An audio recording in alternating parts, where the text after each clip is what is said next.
It took just 6 minutes, one USB drive, and a man who refused to flinch. When JD Vance sat across from Rachel Maddow, millions thought they knew what would happen next. Another political clash, more talking points, another night of noise. But this time, something shifted. He didn't interrupt. He didn't defend. He waited. And then he reached into his jacket, pulled out a small black USB drive, and placed it gently on the table. "Are you sure?" he asked. "You want to keep going?" She blinked. The studio fell quiet. America leaned in. Because what was on that drive didn't just challenge a question, it dismantled a narrative. No shouting, no outrage. Just truth played aloud. 6 minutes later, one of the most recognizable voices on television sat in stunned silence. So the question isn't what JD Vance revealed. It's whether we were finally ready to hear it. And what if he hadn't hit play? Of course, none of this unfolded on live television. Not yet. But stories like this one don't pretend to report the news. They exist to reveal the tension underneath it. Every moment you're about to see is imagined. But the silence, the doubt, the hunger for something real in a world full of noise, that part, what we didn't invent. Stay with us. Because some stories aren't just worth your time. They remind us why truth still matters. The email arrived at 2:03 a.m. No subject line, just a single line of text in the preview.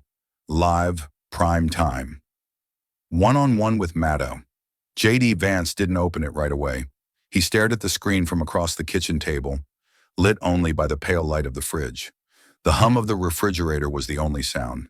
Save for the occasional creak of wood settling in the old Ohio farmhouse, he still refused to leave, no matter what his title now was. He'd seen enough late-night requests in his political career to know when something didn't sit right. But this one felt wrong, like a hand reaching out not to shake, but to pull. When he finally clicked it open, the message was short, too short. "You are formally invited to appear as a guest on The Rachel Maddow Show. This Thursday, live broadcast, one-on-one format. No panel, no filters, just a conversation." That last sentence, just a conversation. It echoed in his mind like a line rehearsed too many times. Nothing in live politics was ever just a conversation. By 9 a.m., his team had gathered in the old campaign war room, now converted into a quiet, cluttered back office above a local hardware store. It smelled faintly of sawdust and printer ink. JD leaned against the windowsill as his lead strategist, Marion Cortez, paced with the printed invite in hand. "This feels like a setup," she said flatly. "You don't get that kind of time on MSNBC unless they're laying a stage. One chair for you, one for her, millions watching, and a trigger finger on the editing team." "She's looking for a clip," said Reggie, his media guy. "They want to bait you, make you lose your cool so they can blast it out." Vance melts down live. "They're not calling for a discussion, they're setting a fuse."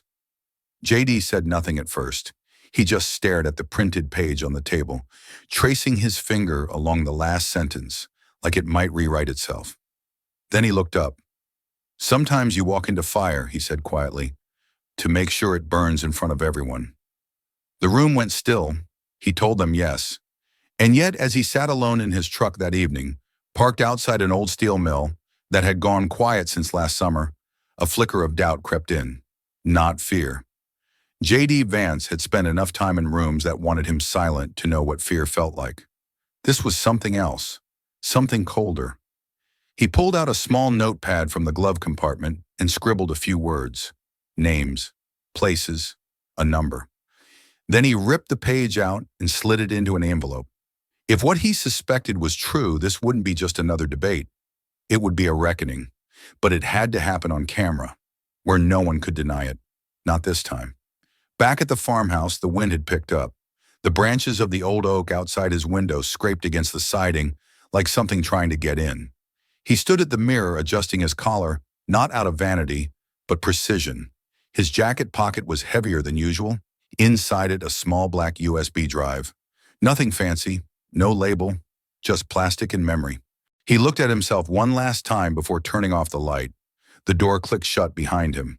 The camera was waiting, and somewhere in New York, in a well-lit studio with perfect sound, a plan was already in motion. just not the one they thought he'd fall for. 12 hours before the broadcast, the executive floor at MSNBC looked nothing like a newsroom. The lights were dimmer than usual, the blinds pulled halfway down, and the studio boardroom, typically reserved for high-level planning, was now repurposed for a single mission: take JD Vance apart in real time and make it look effortless. Rachel Maddow stood at the head of the table, her sleeves rolled halfway up, posture relaxed but eyes laser-focused. A rotating screen behind her showed B-roll clips of JD's past speeches, some confident, some awkward, most out of context. The room was lined with segment producers, legal consultants, and 2 editors brought in specifically for rapid cut live support, a tactic the network rarely admitted existed. "He's polished now," Rachel said, pacing slowly, "but he still carries that chip on his shoulder. He resents these institutions. That's our opening. If we hit him where it stings, military, law, race, we won't need to raise our voices. He'll do the unraveling himself." A murmur of agreement rolled across the room. One of the segment producers, a wiry man with silver-rimmed glasses, pulled up a digital mock-up of the lower thirds. "JD Vance, from Marine to misinformer?" Rachel nodded approvingly. Sitting toward the back of the room was Ellie Harper, the youngest producer in the room by at least a decade. She hadn't spoken yet, not once. She had only been with the show 6 months, and most of that time was spent in post-production and timing scripts. But she had seen something earlier that day, something no one in the room had acknowledged. That morning, she overheard 2 senior staffers laughing near the coffee machine about a segment being pre-recorded, just in case JD crashed the script. One of them, she couldn't remember who, had said, "If he turns this into a sermon about Rust Belt dignity, we roll Plan B." Crowd shot, graphic overlay, and cut to Rachel's closing line. "Then edit the rest out for online. No one notices the splice if it's clean."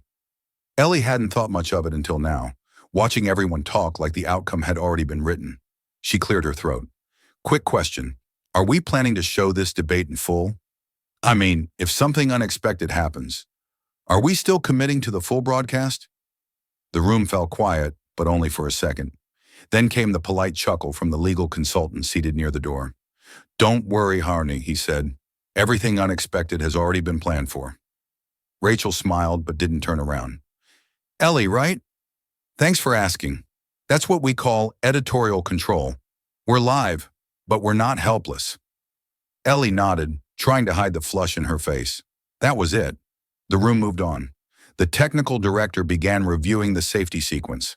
If JD raised his voice or veered off script, they'd cut to a floating graphic. "Statement under legal review." If he mentioned specific names or classified sources, they'd fade audio for 5 seconds. There was even a soft wipe into a neutral skyline shot, just in case things got too real. No matter how sincere JD came off, they had already built the exit ramps. In the center of the digital plan was a folder titled Backup Package Vance 02C. Inside it, pre-edited clips, pre-scripted voiceovers, and a hard-hitting wrap-up line Rachel would record after the segment, depending on how it played out live. They didn't call it manipulation. They called it post-narrative clarity. At the far end of the table, Ellie watched the final cue cards being printed and stacked into neat piles. She looked down at her notepad but didn't write anything. Her pen hovered in the air for a long moment. Somewhere deep inside, she already knew. They weren't planning to win a conversation. They were planning to own the edit. The garage wasn't much to look at.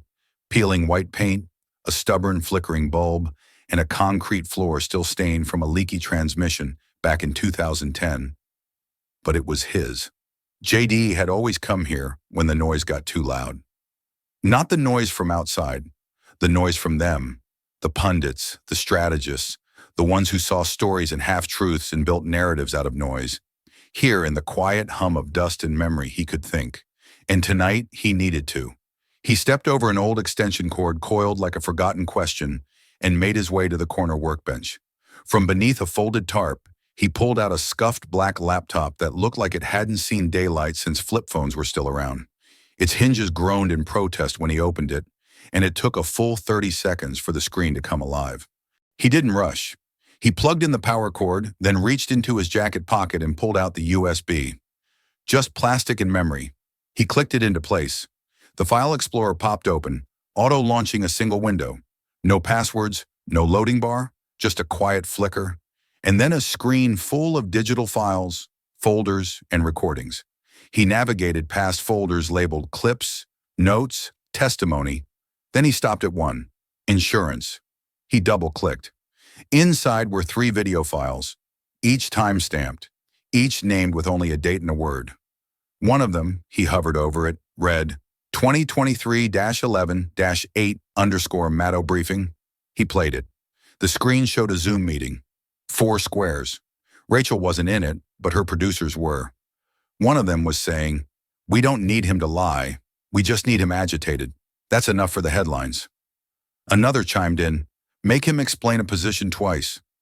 Keep the lower thirds loaded. And if he deflects, great. We cut to graphics. We'll control the shape of this thing by minute 12. JD watched in silence. Not a flicker of emotion crossed his face. He'd already seen this clip, months ago. It wasn't new, but what it represented still burned. Not for himself, for everyone else they'd done this to. The veterans dismissed as props. The factory workers painted as ignorant. The small-town moms ridiculed for believing in something other than what they were told. He paused the video, leaned back slightly in the creaky chair, and looked up at the rafters. Outside, the wind had quieted. For a moment, everything stood still. Then softly, almost to himself, he whispered, "Not for me. For them." He copied the folder to a second USB, one that looked identical but had no fingerprint history. He slid it into a small cloth pouch, the kind used to hold wedding rings or military medals, and tucked it into his inner coat pocket. Close to his chest. Close to what mattered. He powered down the laptop and placed it back beneath the tarp. Everything about this night felt rehearsed, yet nothing was certain. What Rachel's team had planned would come fast and sharp, but what he had wasn't a counterattack. It was a mirror. And sometimes all it takes is one man, one moment, and one reflection that can't be unseen. He turned off the light, stepped out into the dark, and shut the garage behind him. The red tally light above the center camera flicked on with a sharp blink. They were live, not delayed, not buffered. JD Vance sat still in his chair, spine straight, eyes forward. The studio lights were warm against his collar, the stage set sharp with precision. Blue backdrop, polished desk, and Rachel Maddow's familiar smirk already in place. Everything about the room screamed control, and she was already using it.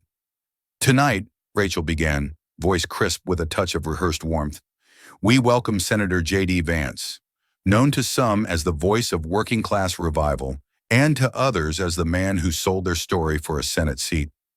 She turned slightly to camera 2, half laughing as the audience let out a low, uncertain chuckle.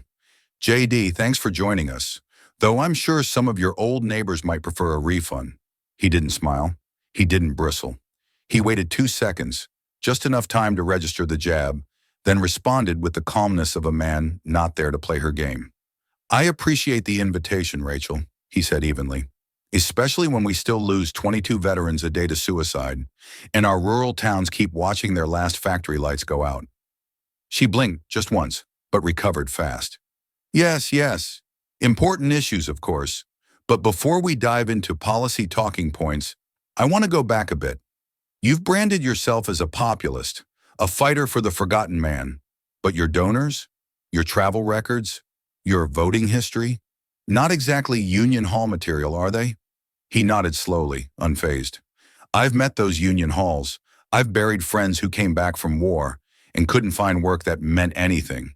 The truth is, real populism isn't about yelling louder. It's about standing where no one else wants to." Rachel leaned in, eyes narrowing just slightly. "And yet somehow, you always seem to stand in front of a camera when you do it." JD tilted his head slightly. "Cameras don't scare me.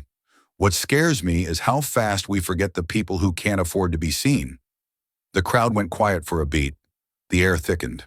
Somewhere behind the cameras, a floor producer made a subtle hand gesture. "Move it forward."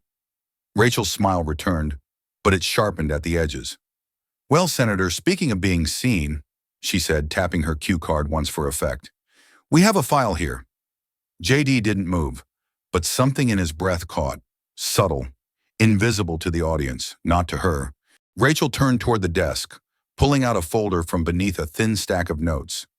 It was branded with the MSNBC logo and a single tab labeled Vance Contradictions. She let the silence sit for a moment as she placed it down between them, square in the middle of the camera frame. This, she continued, is a collection of public records, donor files, and internal memos, documents that raise some uncomfortable questions about who you're really fighting for. She didn't open it yet, not right away. She let the moment simmer, holding it like a poker player with a bluff that looked real enough to burn. The audience was silent. Even the camera operators seemed to lean closer. JD glanced at the folder. Then he looked back at her. "I hope you've read it carefully," he said softly, "because if you didn't, this is going to be a very long 6 minutes." Rachel arched an eyebrow. The crew behind the glass shifted. Somewhere deep in the building, a pre-queued transition package waited on standby. And beneath the surface, the real show had already begun. Rachel didn't blink as she reached for the thicker folder now lying beside her notes. It wasn't sleek or flashy, just a plain manila file with a single white label in bold black ink. Constitutional Betrayals. She held it up slowly, letting the camera catch it clean in the center of the frame.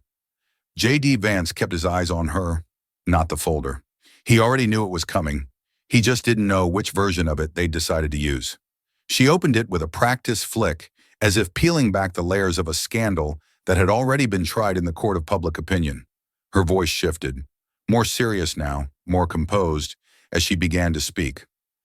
"Senator," she said, laying the folder flat, "this file contains documents suggesting that, over the past 18 months, political action funds tied to your largest donors were funneled through a shell nonprofit for veterans toward campaigns targeting sitting judges and regulators.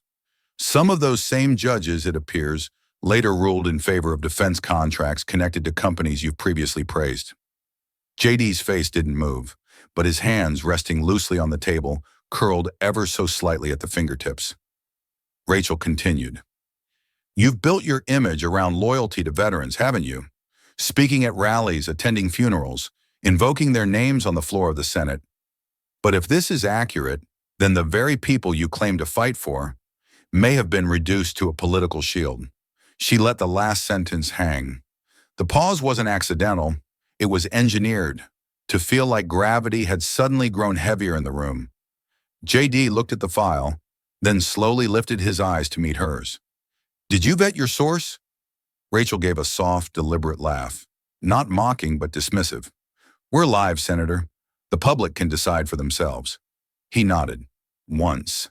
Then he leaned back slightly in his chair, the studio light catching the edge of his jawline as he did. The audience watching from home couldn't hear the faint intake of breath behind the camera wall, but the crew could feel the shift. It was as if something invisible had entered the room. Quiet, calm, but undeniable. JD reached into his jacket. No urgency, no flourish, just a measured motion, like retrieving a pen or a piece of paper. And then he placed it on the table. A small black USB drive. It sat there between them, unspoken. No words, no context, just plastic impossibility. Rachel's eyes darted down to it, but only for a second. She recovered quickly. Too quickly. The show's director, watching from the booth, leaned forward instinctively. No one had this in the prep rundown. JD didn't touch the USB again. He didn't push it toward her, didn't point to it, didn't name what was on it. He just let it sit there like a sealed envelope placed between two people who both knew exactly what it contained. "I don't raise my voice," JD said quietly, almost conversational. "I raise the stakes." Rachel leaned forward, eyes narrowing ever so slightly. "Is that supposed to scare me?" He didn't answer. Not yet. And for the first time in the entire broadcast, Rachel Maddow didn't interrupt. Rachel kept going. She turned the page in the folder with the confidence of someone who believed momentum was on her side. Her tone shifted slightly. Less attack, more revelation, as if now she was walking the audience through a carefully choreographed unveiling of truth. She began reading numbers out loud. Donation timelines, fund transfers, dates that sounded heavy with implication. The words were polished, the delivery honed, But something in her rhythm had changed. She was pushing harder now, not gliding, and she could feel it too. JD didn't interrupt. He didn't blink. He just watched. Not her words, but her face. She looked up mid-sentence, sensing the static in the room, and tried to reset. "Senator," she said, letting her voice dip slightly, "if any of this, is fabricated, we welcome your clarification, but you haven't denied it. You haven't addressed the documents, and you certainly haven't explained the veterans nonprofit listed as a conduit for funds." JD's eyes didn't leave hers. Then slowly, he leaned forward. No theatrics, no raised hand, just a subtle shift in weight, enough that his voice didn't need volume. It just needed presence. And into the live microphone he whispered, "Are you absolutely sure you want to keep going?" Rachel froze. The audience didn't notice it at first. The pause was less than a second. But inside the control booth, the delay coordinator snapped his eyes toward the timer. No one had written that line in the script. There were no camera cues for that beat of silence. For half a second, every live feed light in the room burned hotter. And then the internet noticed. The comments section under the live stream burst open like a breached dam. "Wait, what was that? He just leaned in, like a boss. I got chills. Did she blink? Someone check Rachel's pulse. She just lost the upper hand." On Twitter, a clip from someone's screen recording began spreading within seconds.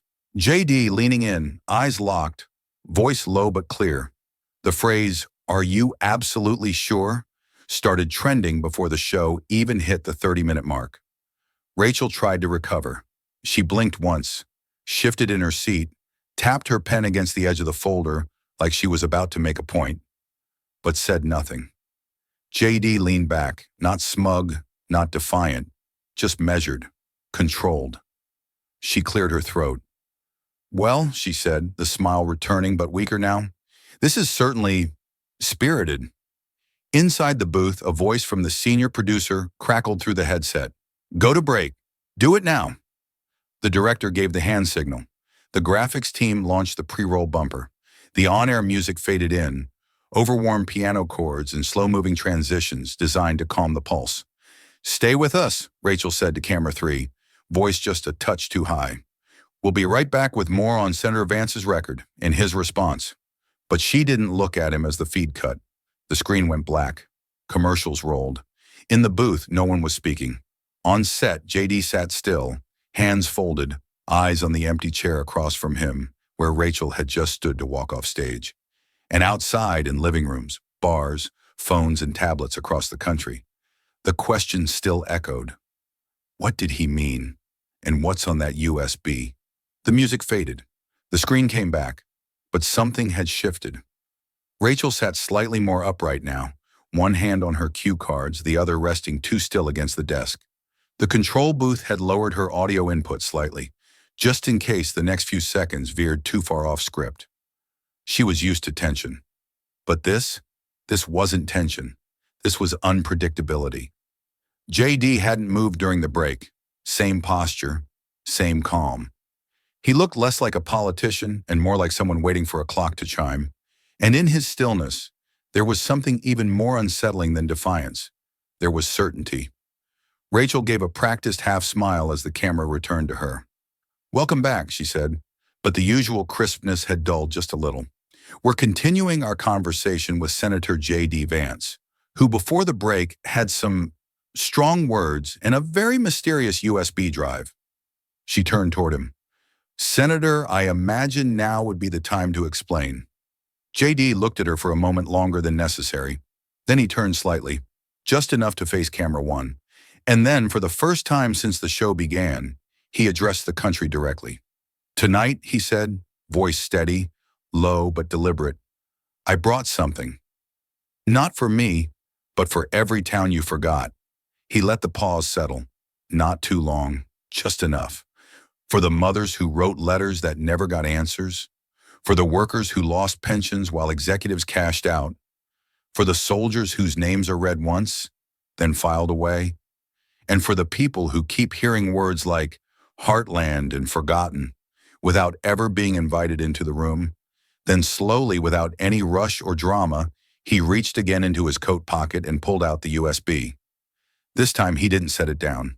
He held it in his hand, looked at it briefly, almost like it was something living, and then leaned forward, arm extended, and handed it directly to Rachel.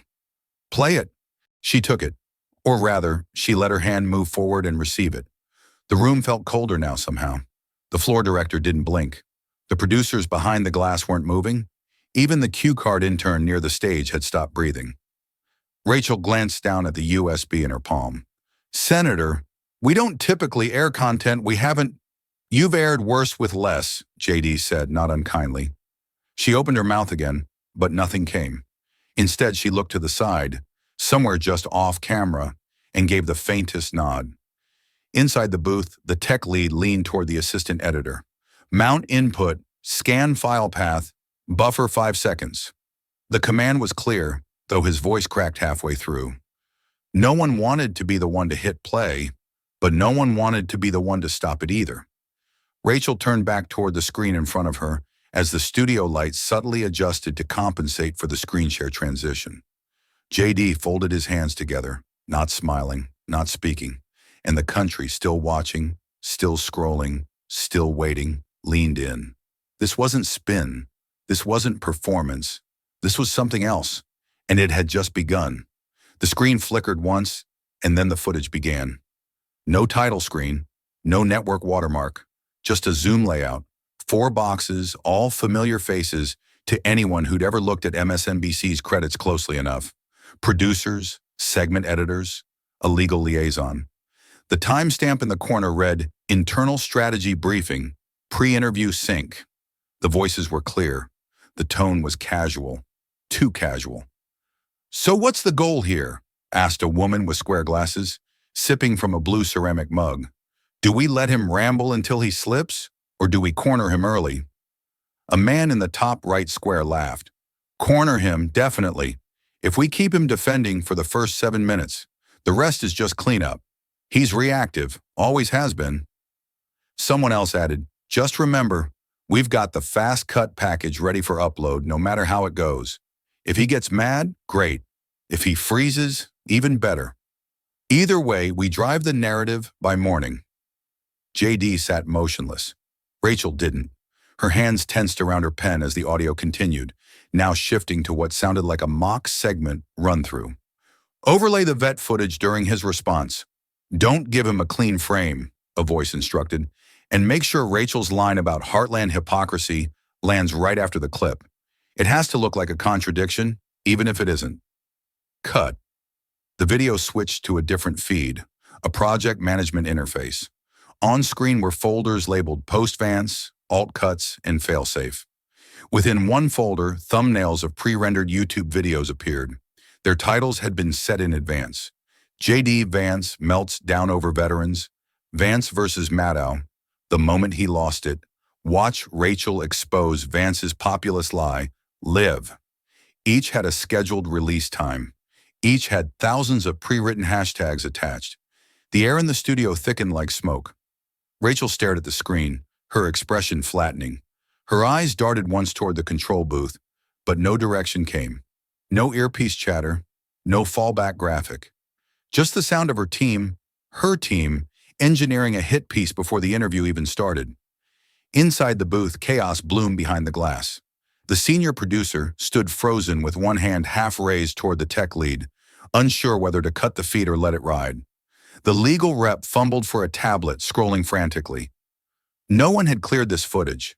No one had prepared for this contingency. The USB wasn't supposed to have teeth. It was supposed to be bluff. But this was radioactive. Back on screen, the video resumed. One final clip. A voice from the meeting said, "We can't beat him on story. We beat him on shape. Keep it controlled. Keep it fast. If it's edited right, no one remembers what he actually said." Rachel's face had lost its color. JD, still silent, finally turned his head, just enough to glance toward her, not with victory, not even with satisfaction, just confirmation. She looked down at the desk, but there was nothing there to save her. Not this time. The screen went black. No fade, no graphic, just absence. The entire room, studio, booth, audience, nation, sat in the vacuum left behind. And then the comments began to pour in again, not in outrage but in disbelief. Did they really just admit to scripting the backlash? This wasn't journalism, this was choreography. So, we were never supposed to see this? They weren't. But now they had. No one spoke. No one moved. For a full 6 seconds, the entire studio held its breath. Not metaphorically, but literally. The cameras kept rolling, the lights kept humming, but every human presence in that room had slipped into a kind of suspended animation, as if blinking might break something sacred. Rachel Maddow sat frozen, eyes locked on a screen that was no longer showing anything, yet somehow revealed more than it ever should have. Her cue cards lay untouched. The pages of the dossier looked hollow now, like props left behind after a play that had gone off script. Her mouth opened slightly, just enough to take in air, but not form words. In the control room, the senior producer had lowered his hand without realizing it. The legal team stopped typing. No one was watching the timers anymore. The clock had lost its relevance. And in the center of it all, JD Vance turned, not to Rachel, not to the booth, not to the desk, but to the camera. Director, unflinching, as if he'd known this exact moment was coming, as if he'd rehearsed it, not with vanity, but out of respect for what it could mean. He didn't raise his voice. He didn't change his posture. He simply looked through the lens into the homes, phones, and hearts of a divided country and said, "This is what happens when people confuse ratings with the Republic." It wasn't a punchline. It wasn't a soundbite crafted for applause. It was a verdict, and not just for the network, for the game, for the performance, for every room where image had replaced substance and where power no longer feared exposure. Somewhere, a tech assistant in the booth let out a quiet exhale. Someone in the audience audibly swallowed. Then it hit. Within seconds, the clip was clipped, captioned, and uploaded. Not by MSNBC, but by viewers, from phones, from laptops, from staffers who didn't even realize they'd hit record until it was already happening. The line spread like fire through dry brush. The hashtag followed just behind it. Hashtag USB Truth. It hit Twitter first, then Reddit, then the news tickers, then the late-night group chats. Not outrage, not mockery, something more dangerous. Recognition. Posts exploded. That line stopped time. Not yelling, not spinning, just truth, dropped like a pin in a cathedral.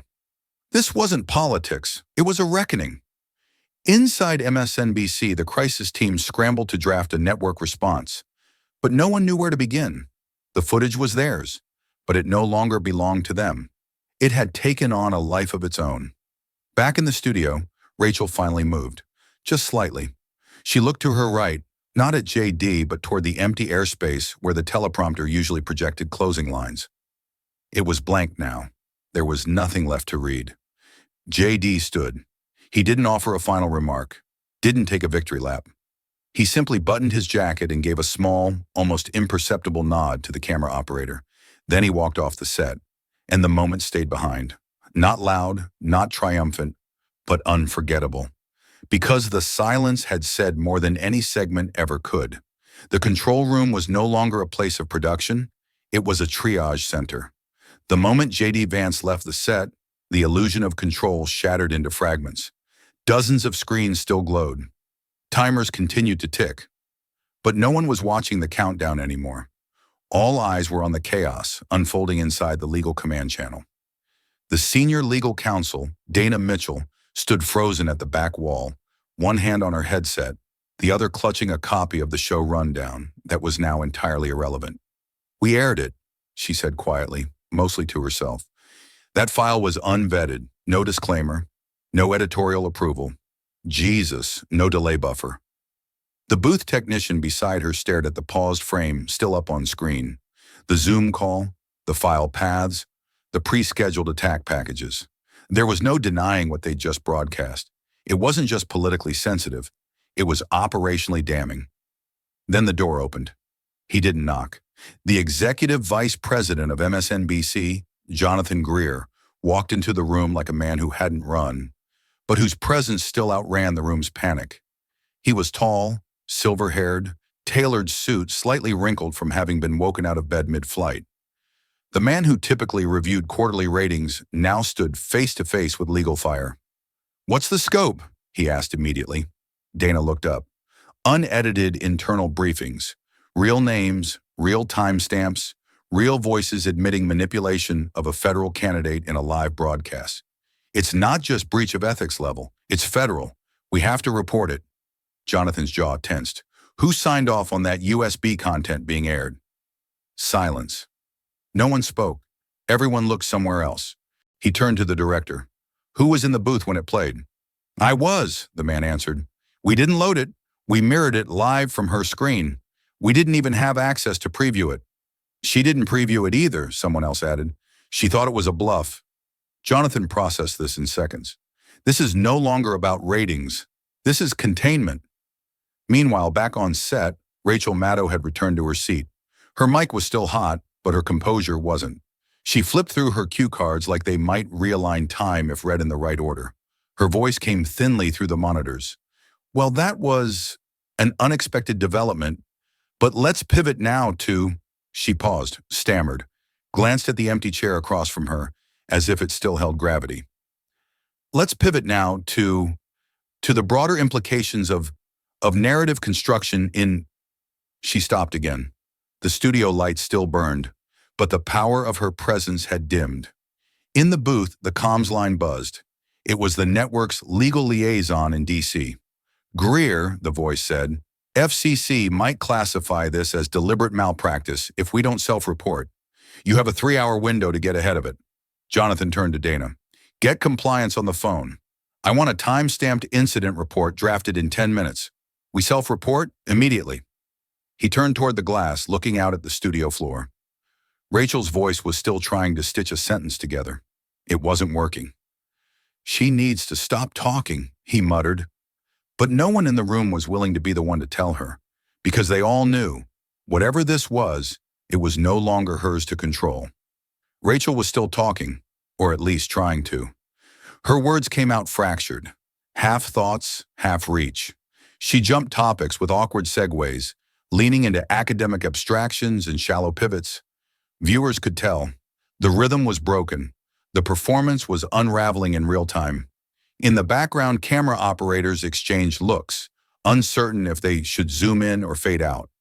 The countdown clock for the next segment kept rolling forward, but no one was thinking about the next segment anymore. From stage left, a quiet figure moved toward the center. No spotlight followed her. No camera cut to catch the moment deliberately. She wasn't expected. She wasn't cleared. She wasn't supposed to be there.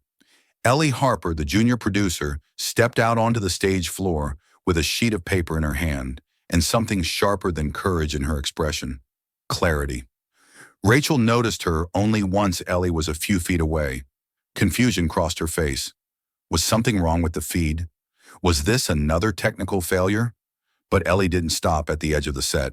She kept walking until she reached the desk. She leaned in, and without touching the mic, without addressing the camera, she whispered into Rachel's ear, just loud enough for the boom to catch the tail of it. "You told us to lie." Rachel's face dropped its final layer of composure. She blinked rapidly, as if physically trying to wipe away the moment. The studio remained deathly still. Ellie didn't wait for permission. She placed the single-page resignation letter on Rachel's desk. In frame, deliberately, and turned to the camera. "I'm resigning, effective immediately," she said, voice calm and clear. "Because I came here to help tell the truth, and I was told instead to help shape a narrative. That's not why I became a journalist." She didn't cry. She didn't yell. She didn't point fingers. And somehow that made it all more devastating. She turned and walked off stage, one step after another, slow, certain, and without looking back. JD didn't move. He didn't clap. He didn't nod. He didn't speak at all. He simply let the silence return. Because sometimes the most damning sound isn't a scream or a confession. It's the hush left behind when someone finally refuses to play along. The studio lights didn't flicker. The microphones didn't cut. The cameras didn't fade. Everything kept functioning technically, as if the machinery hadn't yet caught on that the institution it served had just cracked down the middle. Online, the clip spread like a lightning bolt through dry air. An intern just ended Rachel's credibility in 14 words. She said what the whole country was thinking. This generation doesn't walk out quietly anymore. They walk out live. In the control room, no one gave orders. Even the legal team stood still. The narrative they'd hoped to contain had now splintered in too many directions, carried by voices they hadn't scripted and faces they hadn't branded. And still, JD said nothing. He watched the moment pass, not as a victor, but as a witness. And America, watching from screens large and small, understood. Something real had just happened on live television. And for once, it wasn't part of the plan. It started as a ripple. A single screenshot, JD Vance sitting still as the resignation letter landed on Rachel's desk, began making its way through group chats, private forums, and Facebook timelines that hadn't cared much for politics in years. There was no headline at first, no chyron, just an image, the posture, the silence, the stillness. By the time the East Coast woke up the next morning, it had become something else entirely. Cable news scrambled to respond, but their coverage already felt late. The people who mattered most, the ones in small towns, in steel-toed boots, in worn-out classrooms and dusty VFW halls, had already seen enough. They didn't need talking points. They had already decided what they saw. He didn't flinch, he didn't yell, he just proved it. That phrase, posted by a retired Marine in Ohio, was shared 82,000 times in less than 5 hours. Mothers reposted clips of JD's stillness with the caption, "This is how you teach your children to stand still in the face of a lie." Factory workers uploaded shaky cell phone videos of themselves, watching the broadcast in break rooms, nodding, fists clenched, not in anger but in quiet recognition. It wasn't rage, it wasn't gloating, it was relief. As if someone had finally stood still long enough for the truth to catch up. On Reddit, the top thread wasn't political, it was philosophical. Titled, "When Silence Became the Loudest Sound in America," it broke down the moment JD leaned back, folded his hands, and let the room collapse without touching a thing. He didn't own the moment. He gave it space to speak for itself. That's leadership. Television ratings told their own story. Rachel's segment was clipped, rerun, dissected, but the spike didn't belong to her. It belonged to JD. Replays of his whisper, the USB drop, and Ellie Harper's resignation dominated every trending feed. Even the network's internal dashboard confirmed it. Viewer retention didn't peak during the confrontation. It peaked during the silence that followed. Morning shows tried to reframe the narrative. Anchors called it an unfortunate miscommunication or a media misstep. But the audience wasn't listening anymore. They had already watched something raw, something real, and now they were sharing it on their terms. In the heartland, a small-town paper ran its front page with a black and white still of JD at the desk. No caption, no commentary. Just an image with a single headline. He didn't move. Church pastors quoted his line in Sunday sermons. Teachers used it in civics classes. A poetry teacher in Michigan asked her students to write about the moment when JD whispered, "Are you absolutely sure you want to keep going?" And what that question meant in their own lives. And through it all, JD Vance said nothing. No tweet, no interview, no follow-up statement. His silence continued. Now not just a moment, but a message. In Washington, consultants argued over what to call the phenomenon. Some dubbed it the stillness strategy. Others tried to coin hashtags to ride the momentum. None of them stuck. Because this wasn't a campaign, it was a shift in how people understood courage. Not as noise, but as proof. The newsroom had gone from electric to frozen. No more flashing cue lights, no more countdowns in the earpieces. Just a red banner blinking "technical hold" across every screen at MSNBC headquarters. Rachel Maddow sat silently in the shadow of a half-lit studio, her microphone still clipped to her lapel, her pulse loud in her ears. 10 minutes earlier, the network's legal team had convened in a glass-walled office 4 floors up, watching the fallout with widening eyes. On a flat screen, JD Vance's quiet question, "Are you absolutely sure you want to keep going?" was already being clipped and replayed across Twitter, Truth Social, and Facebook. On another monitor, the USB footage showing MSNBC staff plotting manipulative edits had now been uploaded by multiple verified accounts. They didn't know how the footage got out, but they knew what it meant. When the executive vice president of NBC Universal News Group stepped off the elevator, the control room straightened like kids caught cheating during a final exam. She didn't wait for anyone to stand. Her voice was steel. This isn't just a PR disaster. This is potential federal obstruction. FCC compliance is now in play. Every edit, every line said or unsaid on this broadcast must be documented and reported. Immediately, the director stammered, "Should we cut away?" "No," she said. "Cutting now looks like panic. Let the cameras roll, but Rachel Maddow is done for the evening." Gasps didn't come. No one was surprised, just afraid. A producer in a black hoodie entered the studio quietly, handed Rachel a folded sheet of paper, and gently motioned toward the side entrance. The moment felt staged. Rachel looked around the set like a dethroned queen, scanning a palace that no longer belonged to her. "Is this really necessary?" she whispered, her voice cracking for the first time that night. The VP answered through the producer's earpiece, who simply relayed, "Pending review. Your broadcast credentials are suspended. You will not speak to the press, and you are not under arrest. But please do not leave the building until legal is through." Rachel stood. She didn't grab her notes. She didn't argue. The camera stayed on the set but subtly panned wide, avoiding the walk of shame. But everyone watching at home knew.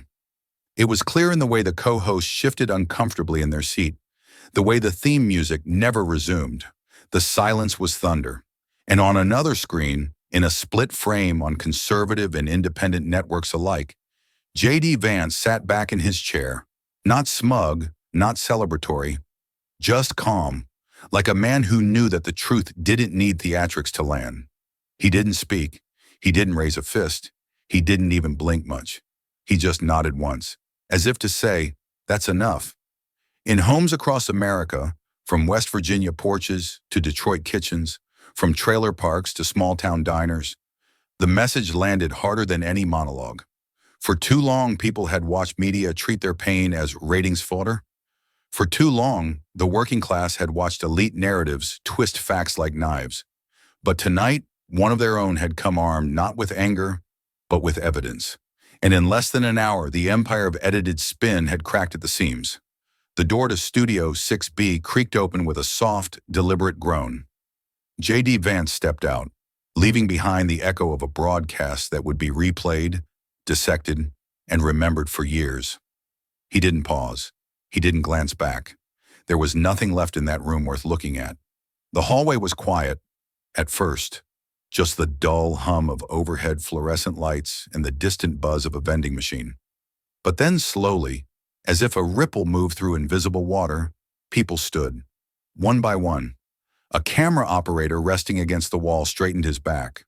A janitor paused mid-sweep, hand frozen on the mop handle. A production assistant, no older than 20, clutched a headset to her chest as if holding her breath. Then came the claps. Soft at first, unsure if they were allowed, unsure if this moment belonged to them. But they grew, like embers feeding on air, unchoreographed, unordered, real. JD kept walking, past the studio doors, past the makeup counters and empty writers' offices. He didn't smile, didn't wave. His hands stayed at his sides, his pace steady. The hallway stretched before him like a runway, lined not with lights, but with witnesses. He passed a small knot of veterans near the security checkpoint, men in ball caps and worn jackets, some standing, some sitting quietly with folded flags beside them. They had shown up that night unsure of what to expect. They left knowing they'd been seen. One of them, an older man with a crooked posture and a VA hospital bracelet still around his wrist, raised 2 fingers in a quiet salute. JD returned it with the slightest tilt of his head. Nothing more. Near the end of the corridor, someone stepped forward from the shadows. A woman in her 40s, part of the cleaning staff, still wearing yellow gloves and holding a bucket. Her eyes welled as she held out a small folded piece of paper. JD hesitated for the first time that night. Then he reached out and took it. No words were exchanged. They weren't needed. As he reached the exit, he opened the note under the harsh glow of the lobby light. It read in a hurried scrawl, "You gave us our voice back." JD closed the note slowly, slipping it into the inside pocket of his coat like a letter from a soldier. No reaction, no speech, just breathe, just gravity. Behind him, the applause faded into a quiet that wasn't empty. It was full, full of the weight of what had happened, full of the things that weren't said on camera, but were understood by every person in that hallway. Outside, the street was quieter than usual for New York City. A car waited, no flashing lights, no reporters, just a driver with the window down, watching the doors as if history might walk through them. And then it did. JD stepped into the night not as a victor, but as a man who had survived fire without letting it change his nature. He didn't win the debate. He revealed it for what it was. And somewhere deep in the control room, still scrambling for answers, a question hung in the air. What happens when the person you tried to silence becomes the one everyone listens to? JD never looked back. He didn't need to. The night was still when JD Vance returned home. The kind of stillness that feels earned, not granted.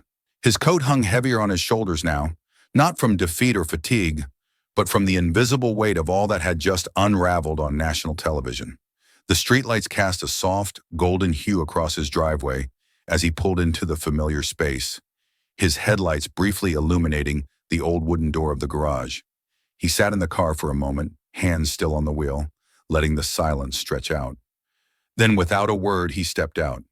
The garage door creaked open with a sound he knew well, a sound that always seemed to announce the return not just to a place, but to a version of himself untouched by camera lights and political maneuvering.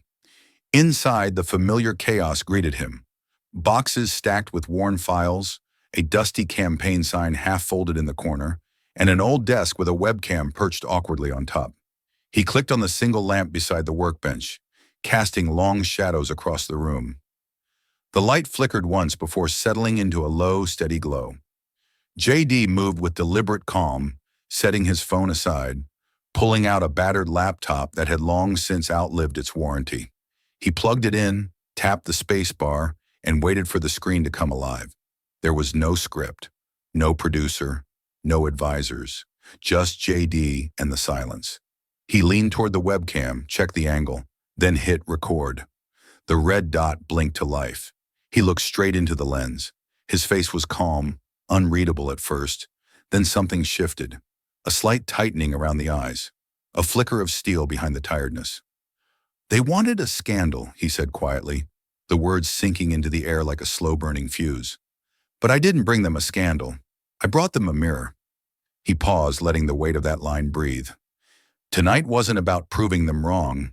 It was about showing you what they think of you, what they think you'll believe, what they think you'll ignore. He leaned in slightly. "Turns out they underestimated you." He didn't elaborate. He didn't name names. He didn't need to. The video lasted 92 seconds. He ended it not with a call to action, not with fire, not with fury, but with the simplest of nods in a whisper almost too soft for the microphone to catch. "Thank you for watching." He clicked upload, stood up, and walked out of the garage, leaving the laptop humming softly behind him. Within minutes, the comments began to flood in. Within hours, it broke 1 million views. By morning, it had surpassed 30 million. At the 48-hour mark, the counter paused. 47 million views and counting. People weren't just watching, they were pausing, replaying, sharing. The video wasn't flashy, it wasn't slick, it wasn't designed to go viral. And that's exactly why it did. Clips of JD's line, "I brought them a mirror," began to echo across social platforms. TikToks, Reels, stitched reactions. Hashtags like #MirrorMoment and #JDUnfiltered trended for days. For once, it wasn't a debate clip or a gotcha headline that held the country's attention. It was a quiet man in a dusty garage, refusing to perform. And somehow that silence spoke louder than anything else on TV. By sunrise, the media landscape had fractured like glass under pressure. What began as a breaking news alert on the ticker bar had now turned into a tectonic rift inside MSNBC itself. Behind the blue-lit newsroom walls, the once cohesive editorial team now stood on opposite sides of an invisible line. Some of Rachel's longtime colleagues doubled down in her defense. They called her takedown of JD Vance necessary, sharp, even righteous. On air, their voices cracked with emotion, defiant, unyielding. She was doing her job, one anchor insisted, asking the hard questions, pushing through the spin. But others, especially producers, fact-checkers, and field reporters, weren't so quick to follow that line. One segment host went off script and admitted, live, there are things we should have caught, things we didn't vet. Another guest host, visibly uncomfortable, whispered during a mic check, we weren't supposed to be the story. That whisper echoed louder each day. Meanwhile, JD Vance said nothing. He declined every interview request, CNN, Fox, even invitations from sympathetic podcasts and legacy newspapers. He refused to attend morning shows. He didn't log on to social media. When asked for a comment by a local paper in Cincinnati, he offered a single sentence, "The story isn't me." Those 4 words were reprinted in a dozen headlines the next morning. It wasn't humility, it was strategy. But also, in some deeper way, it was faith. Faith that the American people could carry this one forward without needing a hero. Instead of press tours, JD spent the week off-grid. He visited a veterans center in Youngstown. No cameras, no aides, just a quiet walkthrough where he sat in the common room and listened. Back in classrooms across the country, things were changing too. In an Ohio high school, Mrs. Kendall, a civics teacher with 23 years behind her, wheeled in the projector cart and played JD's 92-second video for her junior class. The room, usually restless and bored, sat still as his final line played out. They wanted a scandal. I brought them a mirror. Silence followed. A few students looked around, unsure whether to clap or speak. Mrs. Kendall didn't fill the silence. She just turned to the board and wrote, "When truth becomes performance, what does honesty look like?" One student raised his hand and said, "He didn't try to go viral, but he did because he didn't." Another muttered, "Feels like we were watching an adult finally." Later that afternoon, a screenshot of the classroom board went viral. The post simply read, "We're teaching this now." JD never responded to the post, but someone noticed his official congressional account, quietly retweeted it without comment. The gesture was quiet, almost invisible, but not to the people watching closely. At MSNBC, internal emails were leaked. Editorial staff had begun demanding a full investigation into how Rachel's segment had been approved, edited, and aired, with such confidence in such flimsy sourcing. The leaked videos from the USB, the damning evidence of planning a smear, had triggered ethics reviews not just at MSNBC, but within the FCC and the board of NBC Universal. The newsroom, once fiercely united by ideology, was now split by principle. Viewers began migrating. Some dropped out of cable entirely. Others turned to independent sources. One night, a guest on a political roundtable said, "This isn't just about JD. This is about what we trust and who taught us to trust it." And still, JD said nothing. He returned to work, quiet, focused, unmoved. Because for the first time in years, it wasn't about the candidate. It was about the country waking up and asking, finally, what have we been watching all along? 3 days after her suspension, Rachel Maddow sat alone in her apartment. The curtains were drawn, the phone was off, and the newsroom chatter that once surrounded her had been replaced by the low hum of a street lamp outside. She stared at the blinking cursor on her laptop for over an hour, knowing that whatever she typed next would not be for the executives, not for the lawyers, not even for her colleagues. It would be for the people. She began typing, not with polish, not with spin, but with the weight of someone who knew the camera had finally turned back on her. The result was not a press release. It was not damage control. It was something simpler, riskier. It was a letter. "To the public, I owe you more than an apology. I owe you honesty, stripped of performance. Over the past few years, I've told myself that asking hard questions meant I was holding the powerful accountable. But somewhere along the line, I let power itself blur the line between truth and theater. The segment with Senator Vance was meant to challenge him. Instead, it revealed something about me, Not everything you saw was staged, but not everything was clean. I trusted sources that didn't earn it. I approved edits that served ratings more than clarity. And I underestimated what it means when people stop feeling seen and start feeling used. For that, I'm sorry. Not just for what aired, but for what it says about where we are and where I've helped lead us. This letter won't fix trust. It's not meant to. But silence would be a second betrayal, and I refuse to add to that. Rachel Maddow. She hit send and uploaded the full letter to her now quiet X account with no caption, no hashtags, no commentary. For the first hour, it barely made a dent. Then someone with 3 million followers reposted it with the words, "Now this is what accountability sounds like." By morning, the letter had been shared by sitting senators, comedians, college professors, and even a few conservative pundits. But the reaction split down the middle. Half of the country called it brave. The other half called it too late. One popular comment read, "She's still trying to control the narrative, but at least this time, she did it without cutting to commercial." Cable news ran the letter on every major show. Some analysts dissected every sentence. Others mocked the timing. But for the first time in weeks, Rachel Maddow's name trended without an insult beside it. Still, the criticism came hard. JD Vance didn't respond publicly, though his office issued a short reply when asked, "We have nothing to add." The people are speaking.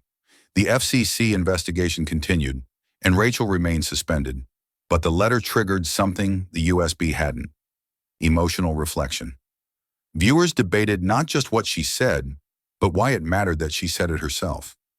One high school senior posted a TikTok holding the printed letter.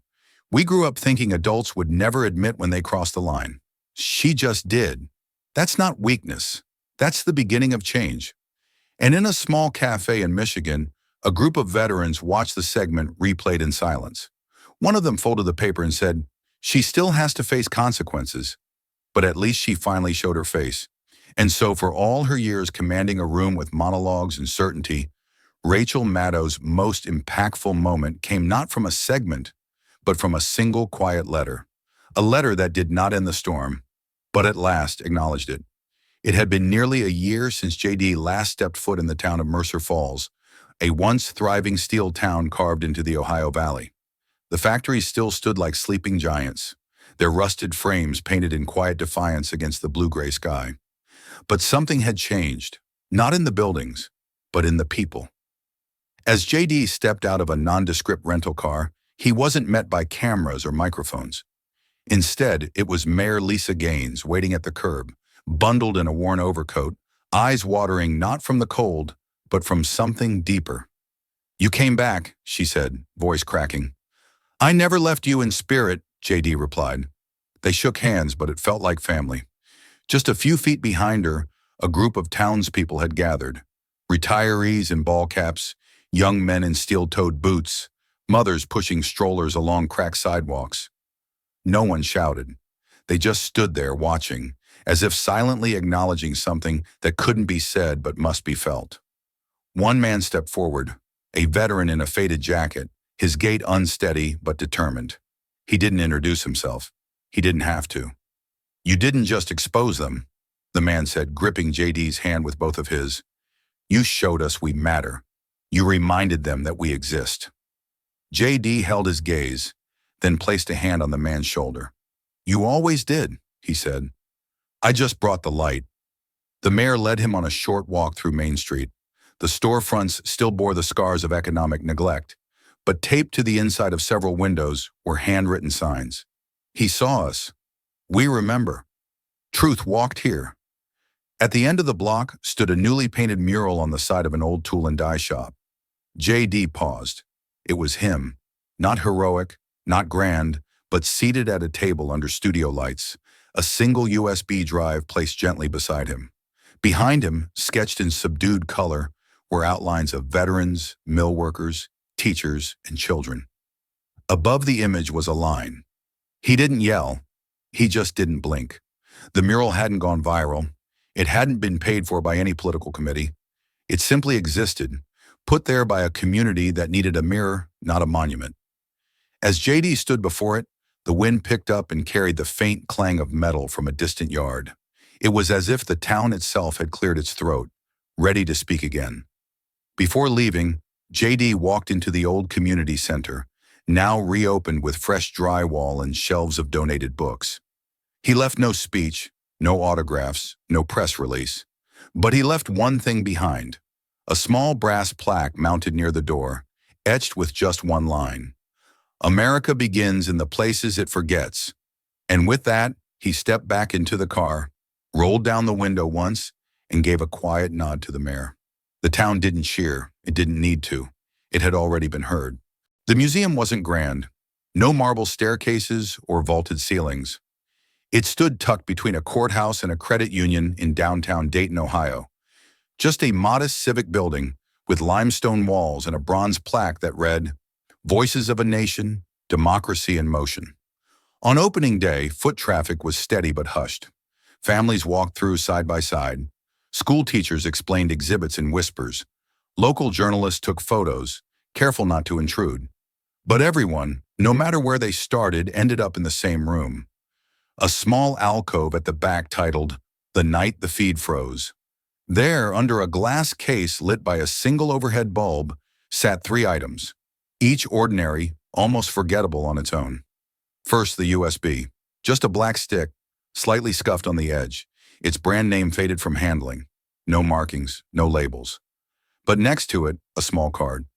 Uploaded, 8:43 p.m., Eastern Standard Time. Changed the trajectory of national trust by 8:44. Beside it, a printed copy of Rachel Maddow's dossier file, redacted, whole sections blacked out. Another card beneath it read, "Claimed to reveal the truth." Revealed something else entirely. And finally, the frame. A still shot from the live broadcast. JD Vance sitting calm under the harsh white studio lights, the USB resting beside his hand, his face expressionless but unblinking. Viewers had called it everything from quiet rage to moral stillness. The frame was encased in matte black with one simple quote embossed in brass below, "They wanted noise." He brought silence. Visitors lingered here longer than at any other exhibit. Some took photos, others stood motionless, arms crossed, as if waiting for the moment to move again. A teenager pointed and asked, "Is that the USB?" His father nodded. "Yeah, the one that shut down a lie." Nearby, a retired librarian traced the words with her eyes. "I remember watching it. I remember how everything just stopped." What made the exhibit different wasn't its flash or spectacle. It was its restraint. It didn't try to tell people what to feel. It simply held up the artifacts, proof that sometimes democracy doesn't need volume to shake the ground. In a guest book near the exit, someone had scribbled, "This wasn't a tech story, it was a truth story." Beneath that, another had written, "He never raised his voice, so the whole country heard him." The museum curator, a former civics teacher herself, explained it to a reporter that afternoon. "History isn't always shaped by winners or laws. Sometimes it's shaped by a pause, by 6 seconds of stillness, and the choice to let truth breathe." Outside, visitors left quietly. But inside that glass box, the USB sat unchanged, silent, ordinary, unforgettable. 3 weeks after walking off the MSNBC set in front of a live camera and handing Rachel Maddow her resignation letter, the former intern, Maya Levens, published a piece in The Atlantic. The headline was quiet but sharp. "He didn't yell. He waited. He proved. That's how we heal trust." The essay wasn't long, just under 1,000 words, but it read like a confession, not one of guilt, but of clarity. Maya began not with JD Vance, but with herself, a fresh graduate eager to make change from inside the system, idealistic about journalism's power to shine light. She wrote about her first day at MSNBC, how she wore her best blazer, how her hands shook when she held the microphone for her first field taping, how proud her parents had been when they saw her name in the credits, even if spelled wrong. But then came the week of the special debate segment. She recounted meetings behind closed doors, discussions of how to break JD on camera, and footage pre-edited for a version of events that hadn't even occurred yet. Maya wrote, "When I asked if the accusations in the dossier were confirmed, I was told, 'That's not your job, Maya. Just prep the scroll.' Her turning point, she said, wasn't JD's silence. It was Rachel's certainty. He didn't argue. He didn't accuse. He just looked at her like someone who already knew how it ended. The piece was published at 7:12 a.m. on a Monday. By noon, it had been shared over 400,000 times. By Wednesday, students in civics classes across the country were citing it in essays and speeches. One high schooler in Kansas quoted Maya's final line in a debate tournament. "Truth doesn't always walk in screaming. Sometimes it waits just long enough for the noise to collapse on itself." Colleges began assigning the piece in media ethics courses. A radio host read the entire essay aloud on air. A professor at Georgetown called it the most honest piece of journalism written from the inside in a decade. Maya declined all TV interviews. She didn't do podcasts. She issued no follow-ups. Her byline was followed only by a single sentence. Maya Levins is a former production assistant and intern. She now works at a community radio station in Newark. When asked why she didn't capitalize on her moment, she emailed one reply to The Atlantic: "Because the moment was never supposed to be about me." In homes across America, printed copies of the article were taped to refrigerators, folded into school binders, clipped and mailed to grandparents, and in the margins, underlines traced her final sentence. He didn't shout, he just proved it, and somehow that was louder than everything. It was a quiet afternoon, the kind of stillness that didn't demand silence, just invited it. JD Vance sat alone on a wooden bench facing the modest Civic Museum tucked into the edge of a city plaza. No cameras trailed him, no reporters circled with notebooks. He wasn't scheduled to speak. The glass windows of the museum shimmered under the late sunlight. Inside, just beyond the front exhibit, sat the item that had ignited a reckoning, a single USB drive placed under glass. Next to it, Rachel Maddow's redacted dossier and a still image. JD's unblinking stare from that unforgettable night. Above the display, the plaque read, "The night the feed froze." JD didn't look at it directly. He just sat, hands folded loosely, eyes observing the motion of the world. Tourists, locals, and school kids all trickling in and out of the building. A group of students approached, middle schoolers by the sound of them. Backpacks, sneakers, laughter hushed by a docent's calm voice. One boy, smaller than the rest, stopped and pressed his nose near the glass. His voice carried across the sidewalk, clear and curious. "Is that how you save a country?" The question caught his teacher off guard. She crouched slightly to his level, resting a hand on the bench rail nearby.